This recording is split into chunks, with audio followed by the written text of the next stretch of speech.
When the top element of your oven stops working, it is often due to damaged wiring or a faulty top element.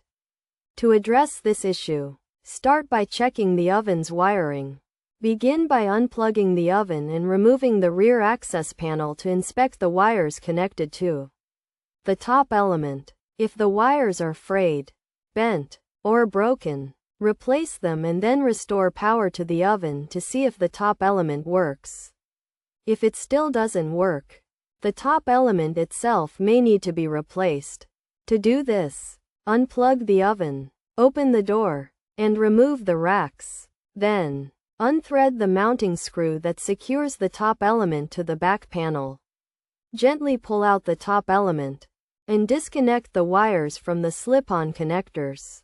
Next, inspect the top element for breaks or corrosion, and if none are found, use a multimeter to test for continuity. A reading of around 50 ohms is expected. If the reading is lower, replace the top element with a new one by slipping the wire connectors onto it and attaching it to the back of the oven.